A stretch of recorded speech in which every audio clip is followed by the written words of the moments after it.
Primer de tot, deixeu-me dir gràcies per invitar-me en aquestes jornades. Estic supercontent d'estar aquí.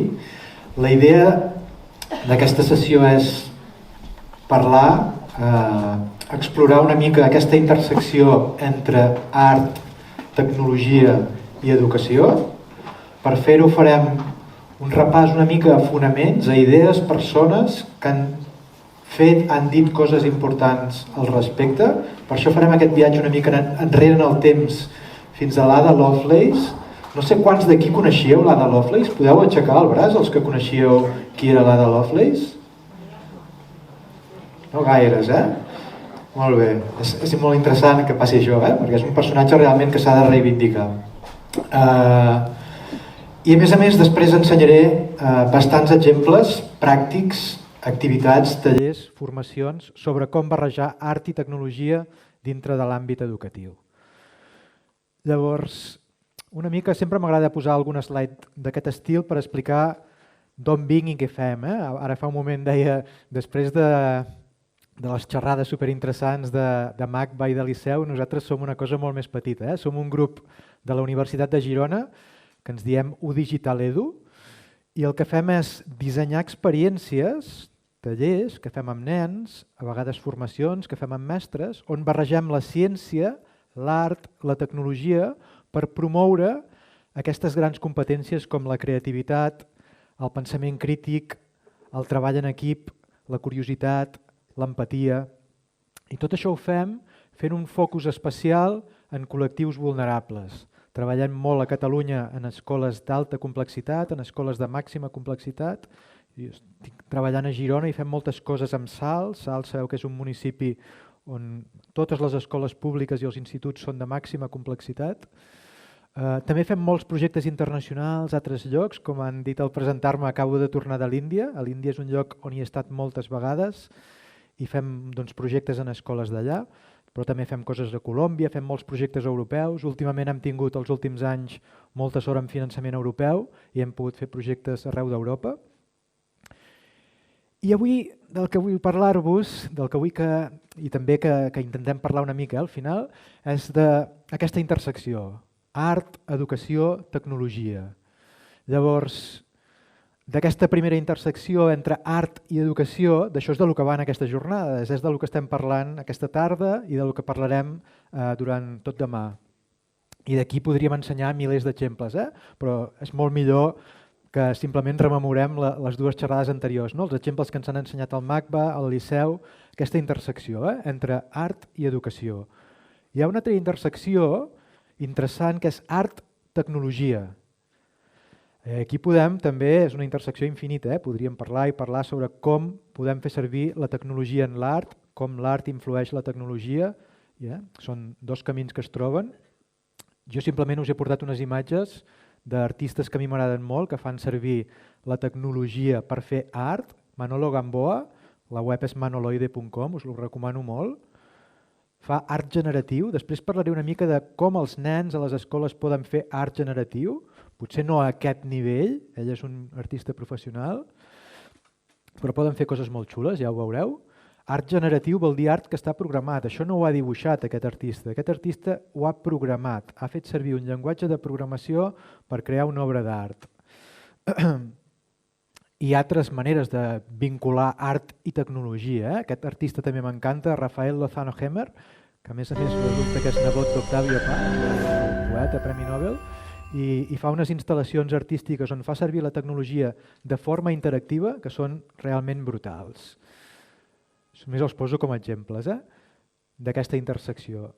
Però, en realitat, art i tecnologia, tot i que quan pensem en aquesta intersecció de seguida ens venen al cap imatges com les que ensenyava i pensem en artistes que fan servir les eines digitals, el vincle entre art i tecnologia és des dels principis dels temps, perquè un pinzell també és tecnologia.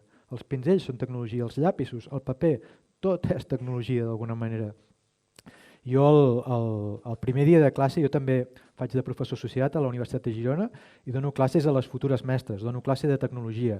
I el primer dia els hi solo preguntar què va ser abans, la tecnologia o el llenguatge? 90 i pico % dels alumnes responen al llenguatge, quan la tecnologia en realitat va precedir el llenguatge per molts milions d'anys. De fet, és tan antiga la tecnologia que precedeix fins i tot la nostra espècie.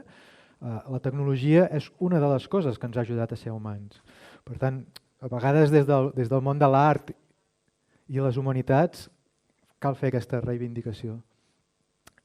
Després hi ha una altra intersecció molt interessant que és entre educació i tecnologia, que aquí també en podríem parlar hores. Moltes d'aquells projectes que heu vist en aquelles fotos a lo que ens dediquem a Digital i del meu grup estan en aquesta intersecció. I aquí doncs, podríem ensenyar moltíssimes coses. La nostra manera, la del nostre grup, d'entendre la tecnologia és com una eina que ens pot ajudar a expressar-nos de forma creativa. Això són tallers, coses que fem. Veureu per allà dalt a la dreta que tenim una foto amb la Maria Antònia Canals, que segur que molts coneixeu, una de les fundadores de Rosa Sensat, una dona que ha dedicat tota la vida a dissenyar materials per ensenyar les matemàtiques de forma vivencial, manipulativa. Aquests materials que ella fa, per nosaltres és tecnologia, això també, dintre la nostra manera d'entendre-la. El que intentem amb aquest tipus d'activitats és que els nens i nenes no siguin només usuaris i consumidors de la tecnologia, que com a usuaris i com a consumidors ja la dominen. El que volem és que facin un pas més i es converteixin en creadors, en productors, que facin servir la tecnologia per expressar-se.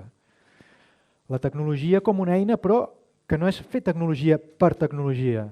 No és la finalitat la tecnologia en si mateixa, sinó que la tecnologia és una eina que ens ajuda i no ve a substituir altres coses, no ve a substituir els llapisos i els papers, sinó que és complementari. Podem fer dibuixos amb llapisos i amb papers, després els hi podem fer una foto, els podem posar dintre una tauleta o dintre un ordinador i fer una història digital amb allò que han fet primer els nanos. Per tant, aquesta barreja de mitjans és el que a nosaltres ens interessa i intentem proposar. I finalment, la intersecció de la que parlarem avui, amb la que vull centrar la xerrada, és aquesta intersecció entre les tres àrees. I aquí també hi hauria molts temes per tractar. Jo us parlaré de tres conceptes que els he posat en anglès perquè també, de fet, la traducció a vegades és complicada, que són Creative Coding, que seria programació creativa, com fer servir la programació per crear, ja sigui música, arts visuals, poesia. Creative Computing, que és computació creativa, és molt relacionat amb el d'abans, amb la programació creativa, però en aquest cas hi podem connectar dispositius físics. No és només des del nostre ordenador programem una obra d'art, ja sigui visual, musical, etc., sinó que aquí podem connectar elements físics en els ordinadors i fer, per exemple, coses interactives. Veurem exemples, després fotografies, vídeos.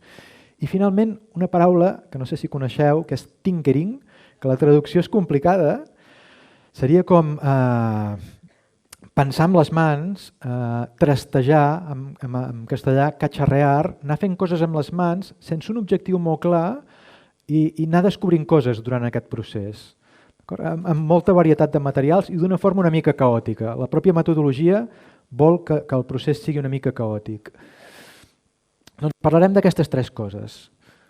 Llavors, això són exemples. Dintre d'aquest vincle, aquestes són fotos que podrien ser activitats d'aquestes temàtiques que estava ensenyant ara, de Creative Coding, Creative Computing, Tinkering.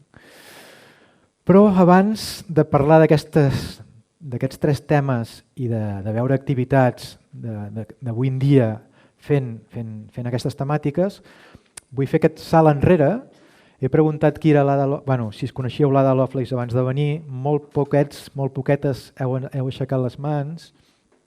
L'Ada Lovelace va néixer el 1815, per tant ens hem de posar segle XIX, època victoriana, però ja en plens ideals romàntics.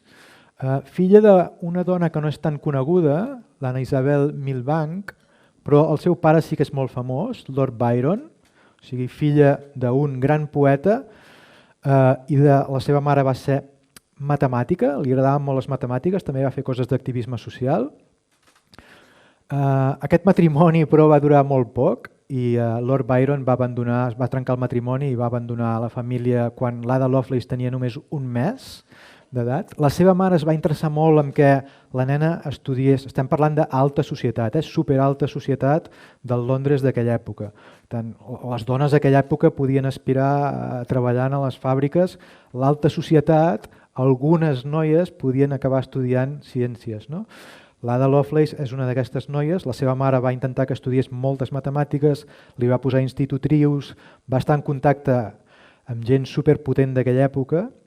Per exemple, va conèixer l'Ada Lovelace a Charles Dickens, a Michael Faraday, gent superpotent, la intel·lectualitat i grans científics de la seva època.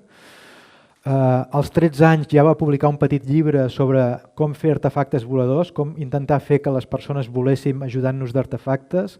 També va construir, quan tenia 12 o 13 anys, una papallona mecànica que es movia. Es va interessar molt per les matemàtiques, va estudiar molt, però si és famosa per alguna cosa és perquè quan tenia, no sé si 18, 20 anys, va conèixer a Charles Babbage. Si sou del món de la tecnologia, potser Babbage us sona. És una de les primeres persones que va crear una màquina mecànica encara, perquè eren mecàniques llavors, per fer càlculs. Aquesta màquina que ell va dissenyar es deia la màquina analítica. En va crear moltes, però aquesta màquina analítica, de fet, la va dissenyar però no la va poder construir, perquè des d'un punt de vista de l'enginyeria era tan complicada per l'època i tan cara de fer que no es va acabar construint mai. Però en aquesta relació amb l'Ada Lovelace, que es va interessar molt per la màquina aquesta que estava construint Babbage, que no deixa de ser un precursor dels ordinadors que tenim avui en dia, doncs l'Ada Lovelace, en una de les notes que va escriure comentant aquests experiments i aquestes idees de Charles Babbage, va escriure el que es considera avui en dia el primer programa d'ordinador, perquè era un programa pensat per ser executat a dintre una màquina, gràcies a targetes perforades. Llavors no hi havia teclats, no hi havia pantalles, no hi havia res. Però és la primera persona que va escriure un programa, un algoritme, pensat per ser executat dintre d'una màquina. I aquesta és una de les seves grans troballes, però en va fer una altra de molt important, perquè llavors Babbage i tots els científics de l'època, quan dissenyaven màquines com aquestes, només s'imaginaven que les màquines podien fer càlculs aritmètics, càlculs matemàtics. Ada Lovelace, en moltes de les cartes en les que reflexiona sobre això, parla de que ella ja va tenir la visió, 100 anys abans de que es construïssin els primers ordinadors, de que les màquines ens podrien ajudar a fer art, a fer poesia, a fer música, que podrien ajudar en els artistes a fer aquestes coses. Per tant, aquestes són les seves dues grans contribucions, dues. El primer programa d'ordinador i aquest superavenç de pensar 100 anys abans que els ordinadors ja ens podrien ajudar a fer art, fer música, a fer poesia. Per tant, aquesta màquina és la màquina analítica que llavors no es va poder construir, però es va construir molts anys més tard i es pot veure a Londres. Podeu anar-la a veure a Londres al Museu de Ciència i Tecnologia. I ara faig un salt d'un segle i amb aquesta slide ja acabo aquesta part de fonaments i ja començaré a ensenyar exemples, projectes, coses més pràctiques, però creia que era important també parlar d'aquestes idees, d'aquests fonaments i reivindicar l'Ada. El somni de l'Ada, que poso en el títol, és aquest somni d'unir tecnologia i art. I ara us vull parlar de Seymour Papert i de Mitch Resnick, que són, ja us dic, un segle més tard. Penseu que quan Ada va fer allò, les seves contribucions, estem parlant de que, ja que estem parlant d'art, posar un context, quan l'Ada Lovelace l'any 1840 va fer les seves contribucions, Turner estava pintant les seves pintures famoses marítimes, Charles Baudelaire estava escrivint Les flors del mal, per posar un context.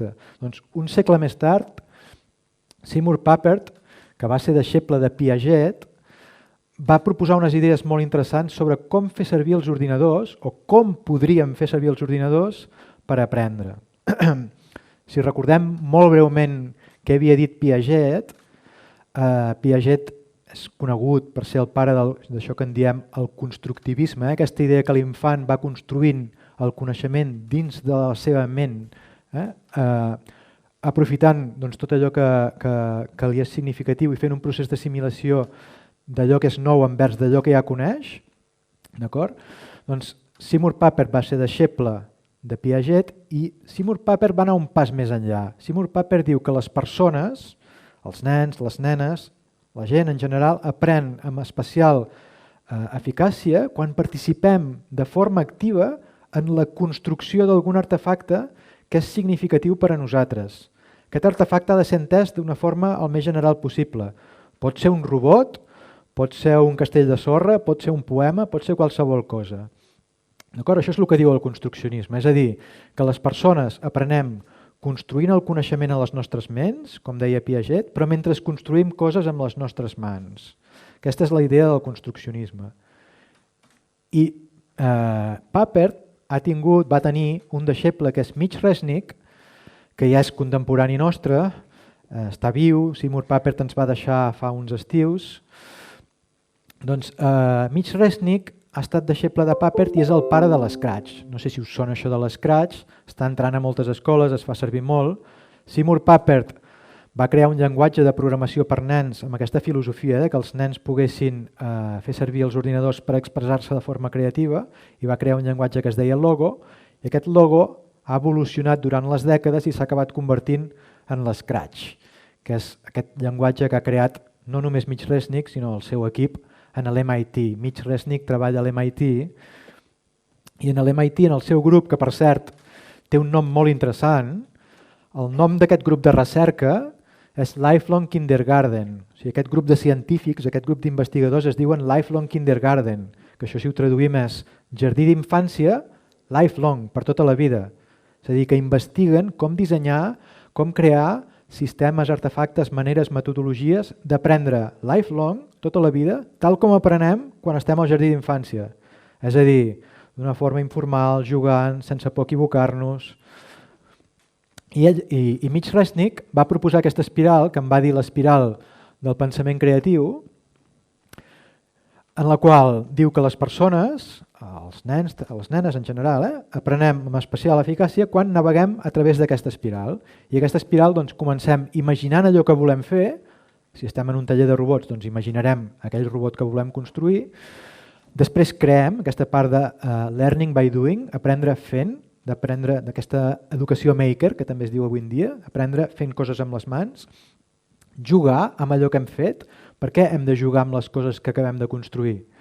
Primer de tot per veure si funcionen, que això ja és molt important, però a més, perquè si juguem amb allò que fem, ens ho passem bé, i si ens ho passem bé, tenim ganes de seguir navegant per aquesta espiral.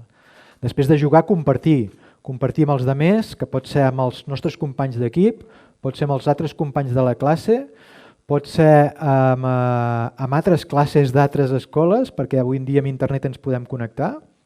Nosaltres fem molts treballs d'això, que fem que escoles es connectin amb altres escoles i facin treballs col·laboratius.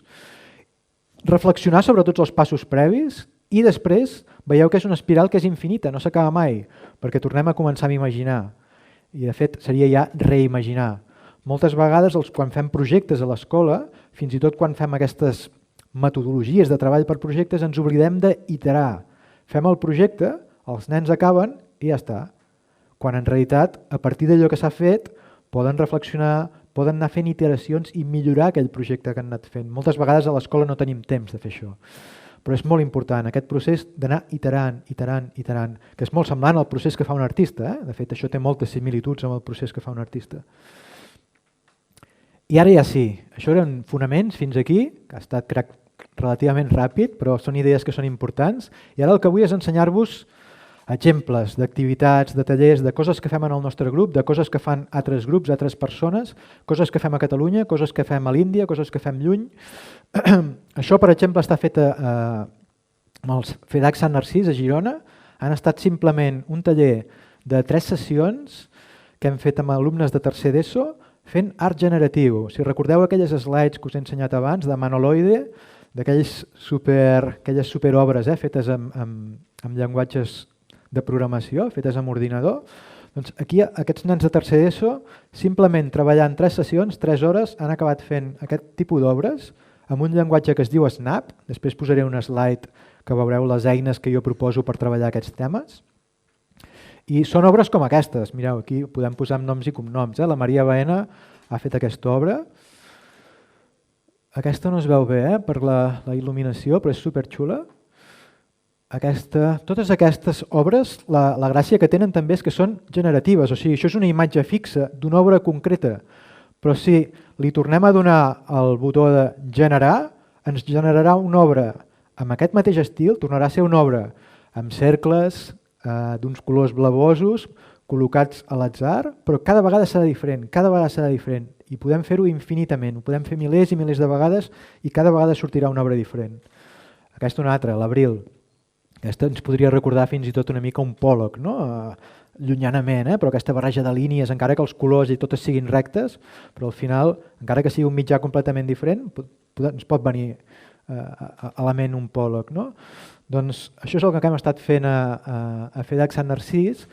Si no teniu ni idea de programació, no heu vist mai un llenguatge de programació, no coneixeu Scratch, perquè veieu que és ultra senzill dibuixar amb l'ordinador, però fent servir un llenguatge de programació, és a dir, no som nosaltres que allà amb el mouse estem dibuixant, sinó que li diem, en aquest cas, en un gat, això es pot fer a primària, això es pot fer perfectament a primària, li diem que quan la bandera verda es premi, això vol dir que quan comencem el programa, que esborri tot el que hi ha en l'escenari, que quedi tot blanc, que baixi el llapis, baixar el llapis vol dir que aquest gat baixa el llapis i a partir de llavors quan es mou deixa una línia darrere seu.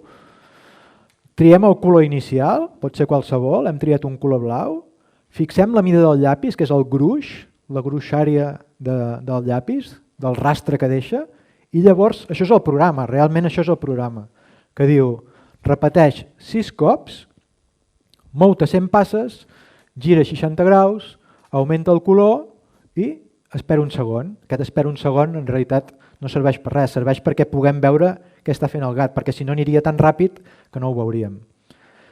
Això és Scratch. L'exemple que hem vist abans de tercer d'ESO amb FEDAC ho havien fet amb Snap. Són llenguatges similars, n'hi ha molts avui en dia. Scratch és el més popular i el més famós. Està creat per aquest grup que dèiem abans de l'MIT amb en Mitch Resnick al capdavant.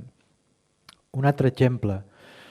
Nosaltres tenim un projecte en marxa, com us he dit tenim molts projectes europeus, un dels projectes europeus que tenim és el projecte Montec, que ve de Montessori i tecnologia. Estem explorant què passaria si avui en dia Maria Montessori estés viva i què faria amb les tecnologies. Faria servir les tecnologies d'aquesta manera creativa i estem creant una guia on, amb ajuda de mestres de diferents països d'Europa, i experts en Montessori i experts en tecnologia, estem creant una guia on explorem com ensenyar i aprendre tecnologies creatives fent servir un enfocament montessorià, aprofitant alguns dels principis de les pedagogies Montessori.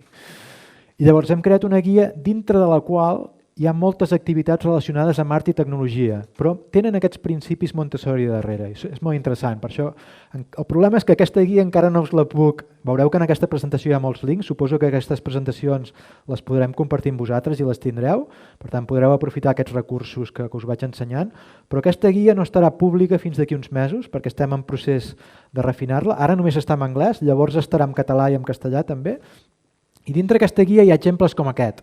Aquí veieu que ara això està en anglès, però això també és un codi amb Scratch molt senzill. Fixeu-vos, a l'apretar la bandera verda, amaga't, el personatge s'amaga, el llapis es baixa perquè pugui dibuixar i a partir de llavors repeteix 100 vegades, ves a un punt a l'atzar i canvia de color, ves a un punt a l'atzar i canvia de color, ves a un punt a l'atzar i canvia de color. I amb una cosa tan senzilla podem fer una obra com aquesta. Amb un codi molt i molt semblant, però en comptes de dibuixar línies, estampant un dibuix que hem fet nosaltres, aquella taca blava la vaig fer jo sobre paper. Vaig agafar una aquarel·la de color blau, vaig fer una petita taca, un cercle sobre un paper, li vaig fer una foto, vaig eliminar el fons blanc, és a dir, que queda només la taca i el fons transparent. Això ho vaig posar dintre de l'Scratch i vaig fer aquest petit programa que fa aquell dibuix d'allà. Aquesta obra està creada en 5 minuts simplement fent una foto en una taca feta amb aquarel·la sobre un paper. I com aquests exemples ens en podríem posar i posar. Això potser seria un exemple ja més de cicle superior o de principi d'ESO. Eines. Tot això que estic parlant ara al principi és Creative Coding. Recordeu que parlarem de Creative Coding, Creative Computing i Tinkering.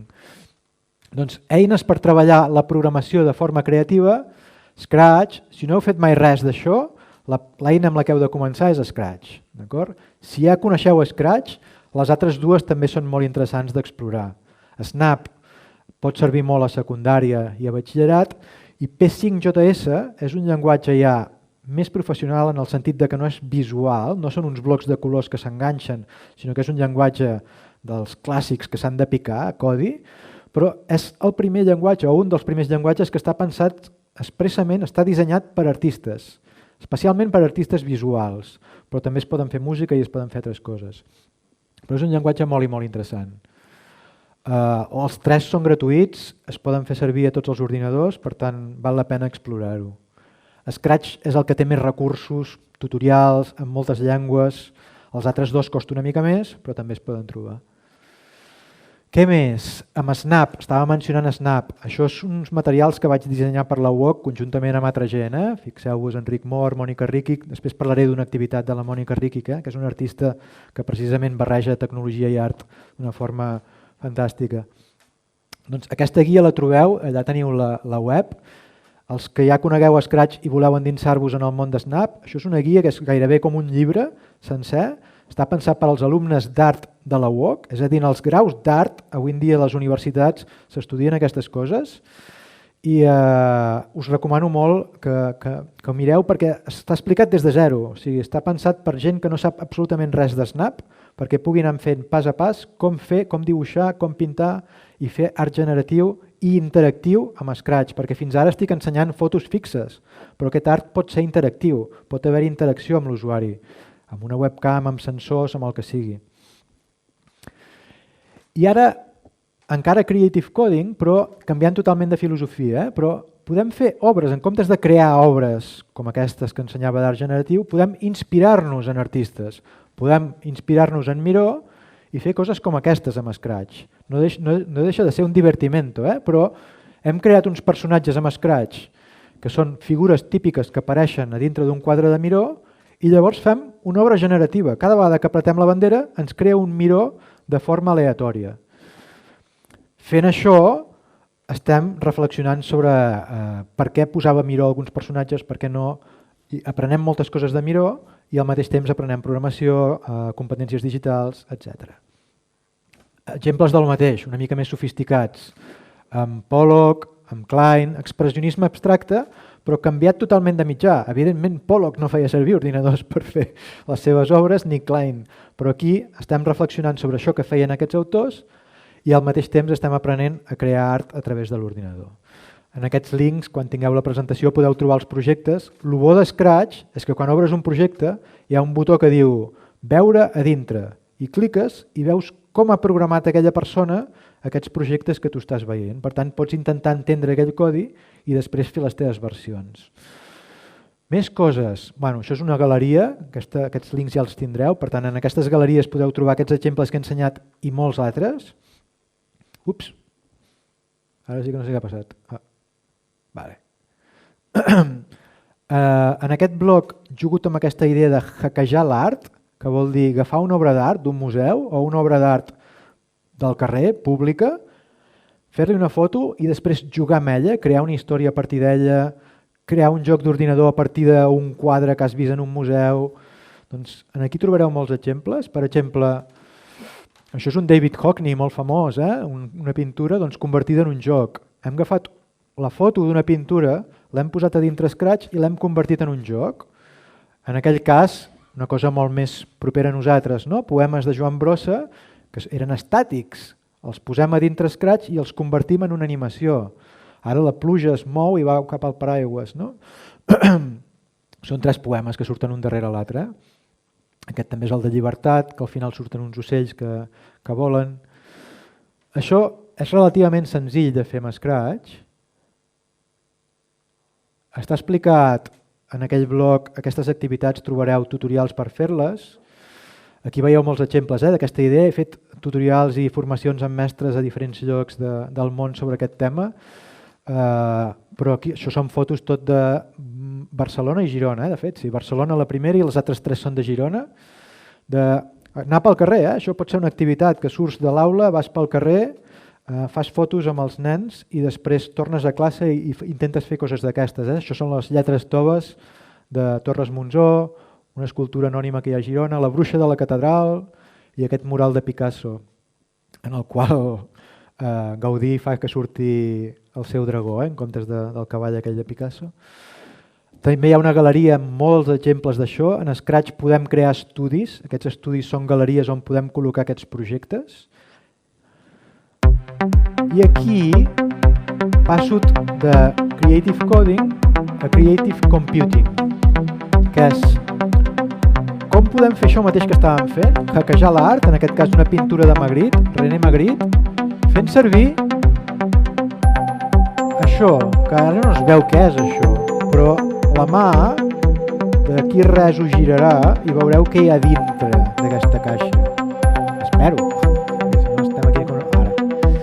Microbit, vale? Això és una targeta que en aquest cas està connectada amb Bluetooth a l'ordinador i aquesta targeta ens permet fer moltes coses, ens permet fer interaccions com aquestes, permet fer que quan la movem passin coses a dintre la pantalla, podem connectar-hi sensors, podríem construir robots al voltant d'aquesta targeta, podríem fer moltes coses.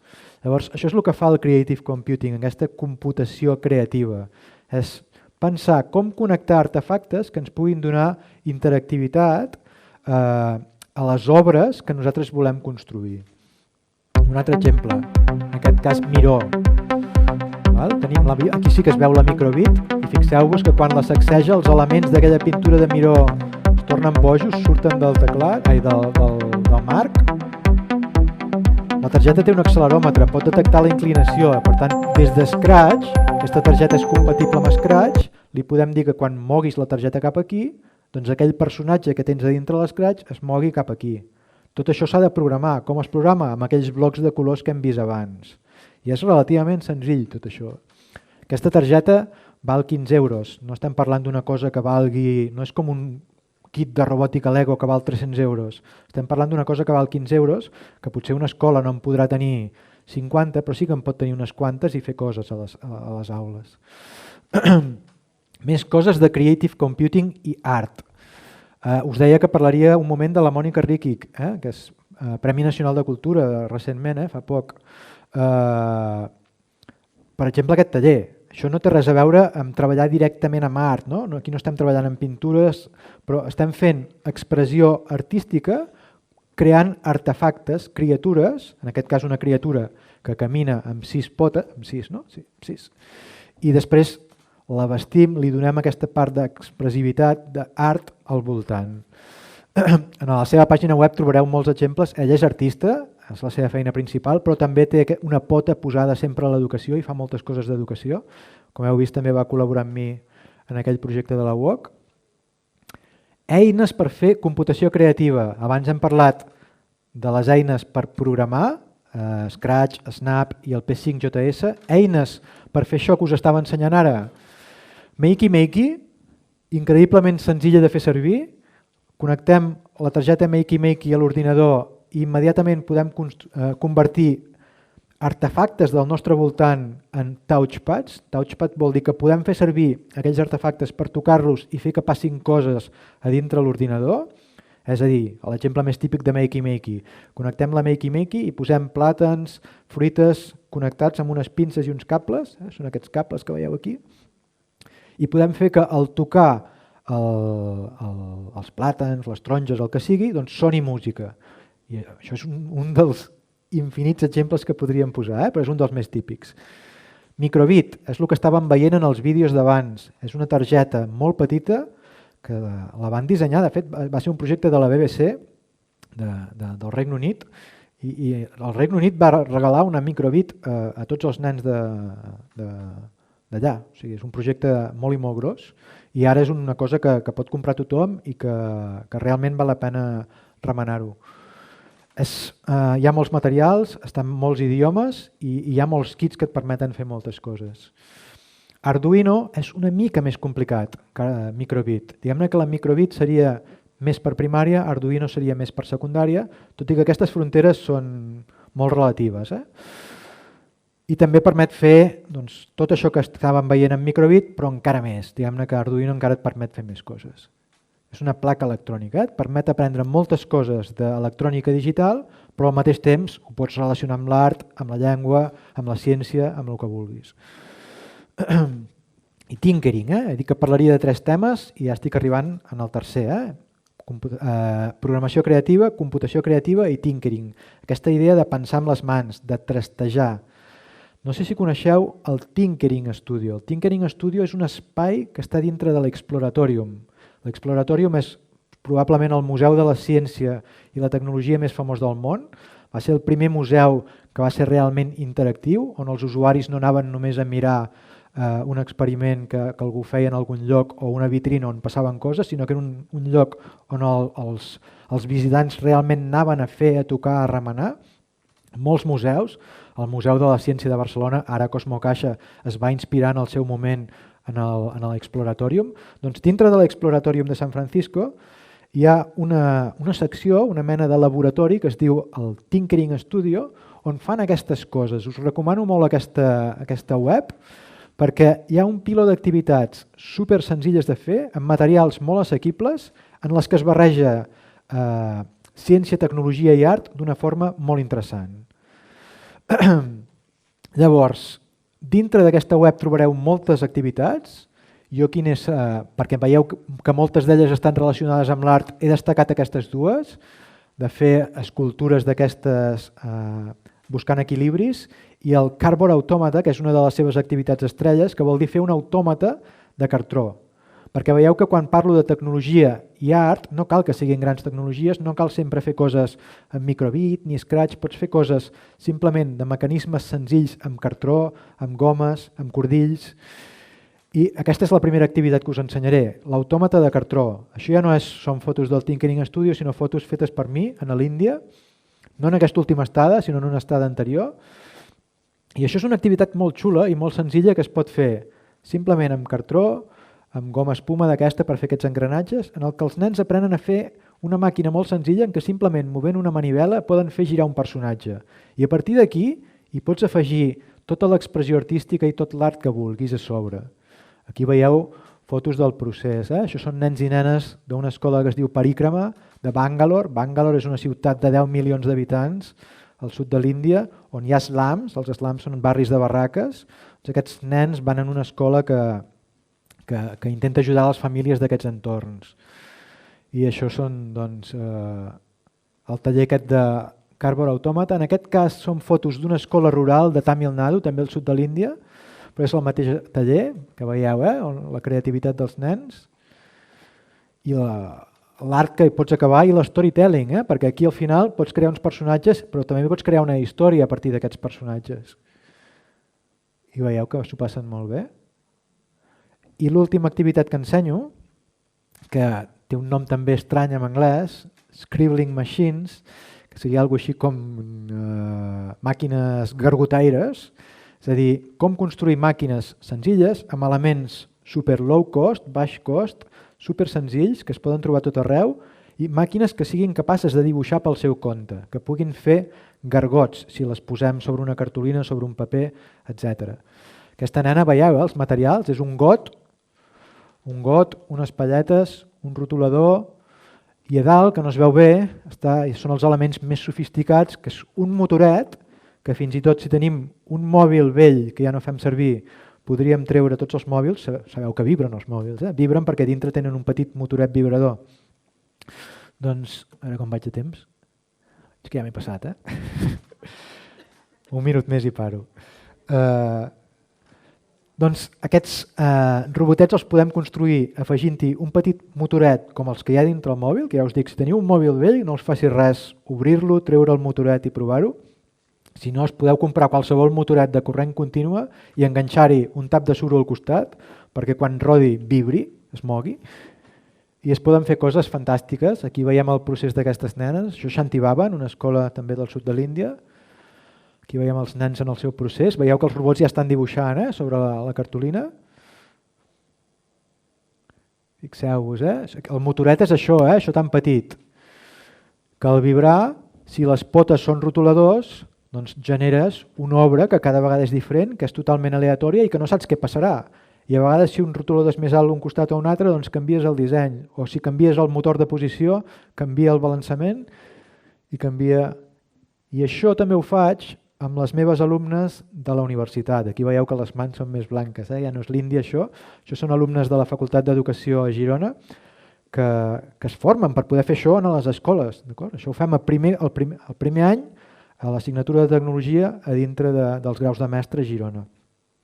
I fins aquí era la meva presentació. Ara si teniu preguntes, si és que queda temps, sí, podem fer. Doncs si algú té una pregunta, algun comentari, qualsevol cosa. He anat molt ràpid, he ensenyat moltes coses, però espero que com a mínim serveixi per agafar idees. Val?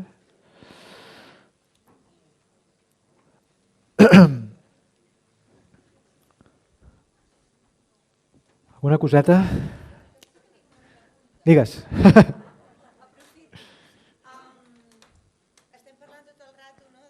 Motivar professors que no siguin de l'àmbit, arriscar-se a fer propostes d'aquestes.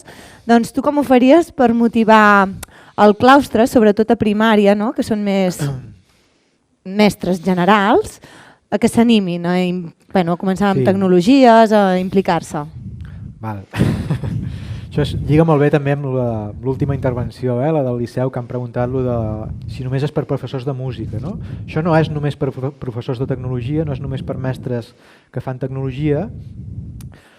La millor manera de motivar el claustre és realment, nosaltres fem moltes formacions des del nostre grup i us animo a contactar-nos si voleu fer coses i també si voleu que us passi recursos sobre qualsevol cosa que he mencionat avui, em podeu escriure un e-mail o em contacteu per Twitter i us ho enviaré.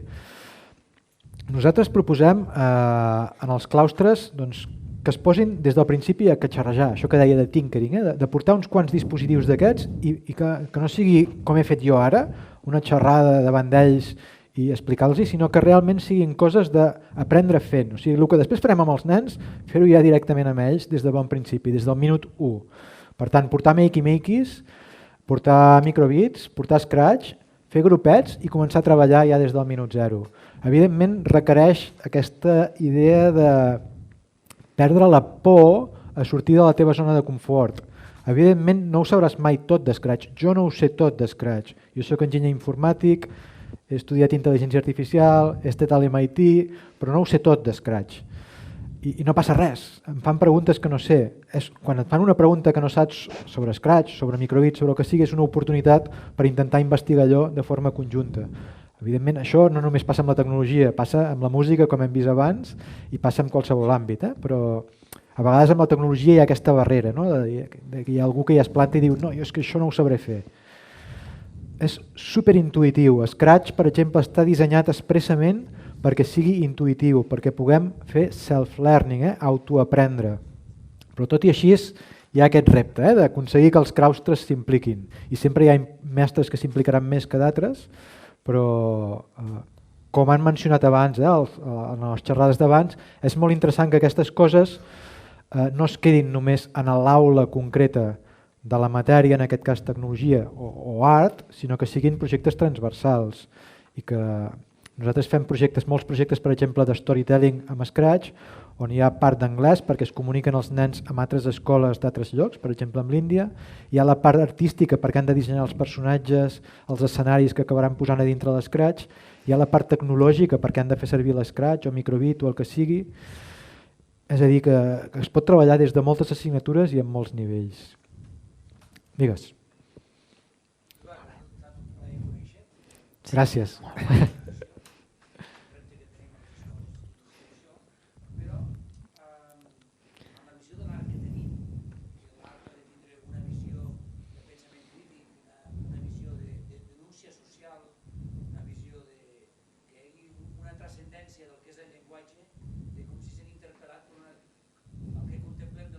I en aquestes demostracions d'art, l'art és com un art sense sentit provocat per l'aspecte aleatori de l'algoritme que podem generar, no? És a dir, com podem donar-li aquest to que tingui l'art, aquest sentit de crítica constructiva i de formació humanista? Això potser és per als exemples que jo he ensenyat, però si puc tornar enrere a veure... L'artista que he mencionat al principi, quan he ensenyat la intersecció de... Veig que he posat moltes slides. Al principi que he ensenyat la intersecció entre art i tecnologia, que he ensenyat artistes que a mi m'agraden, n'he ensenyat un, que és en Rafael Lozano Hemer, ara bé, és aquest. Aquest senyor, per exemple, fa unes instal·lacions que a tu potser et semblarà que això... aquesta sensació que expressaves, no? Però fa moltes coses relacionades amb activisme social i, per exemple, té unes instal·lacions en què hi ha càmeres que capten la teva càmera en què està fent una denúncia social del que passa, no? D'aquest tema entre seguretat i llibertat, que tan vigent avui en dia, no? Que estem vivint ja abans de la pandèmia, però ara amb la pandèmia encara més. Doncs hi ha molts artistes que fan servir la tecnologia en aquest sentit. Potser els exemples que he ensenyat no han anat per aquí, però es pot fer això. O sigui, aquest treball del pensament crític i fer temàtiques que vagin cap a l'activisme social i de denúncia crítica es pot fer amb la música, amb la pintura, però també es pot fer amb Scratch o amb instal·lacions artístiques d'aquest estil. O sigui, és l'enfocament que hi posis, però... Digues. Els tecnòlegs, alguns dels programes no ens agrada aplicar amb els Chromebooks. Algunes de les aplicacions, com les que has ensenyat, no poden fer servir per culpa d'utilitzar Chromebooks i no poder treballar amb el Sí. Sí. Amb la tecnologia passa això. A vegades tenim dispositius en els quals funcionen unes coses i unes altres no funcionen. Sí. Sí. Hi ha escoles que han optat pels Chromebooks fa uns anys i els Chromebooks doncs, tenen aquestes limitacions, però podeu fer moltes coses amb els Chromebooks. Hi ha moltíssimes coses que es poden fer.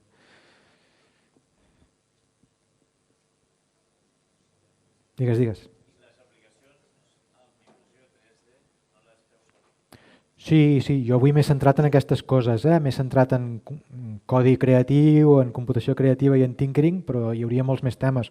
Un tema que ara és molt interessant, el que passa és que no totes les escoles tenen impressores 3D encara o no totes s'ho poden permetre, però és un tema super relacionat amb el tema dels Fab Labs, els Makerspaces, amb com els ciutadans poden començar a construir, a fabricar coses, i això és superinteressant que entri a les escoles, i el tema de les impressores, sí que fem coses nosaltres, i hem participat també a la Maker Faire, abans ho comentàvem, i sí, fem moltes coses d'aquestes.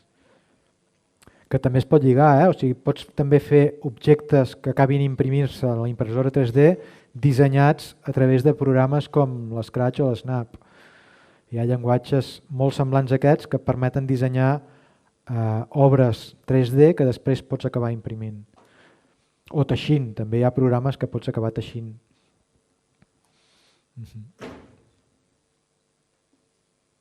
Una coseta més? Moltes gràcies.